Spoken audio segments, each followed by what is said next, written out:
we just made a deal for a couple cars that I usually wouldn't buy.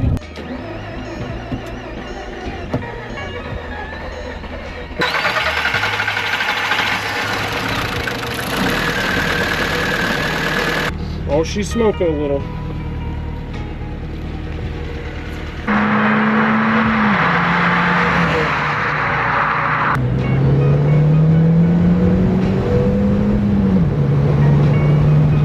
Is a Mini Cooper S, which means it's got the turbo, and it's also a 6-speed manual.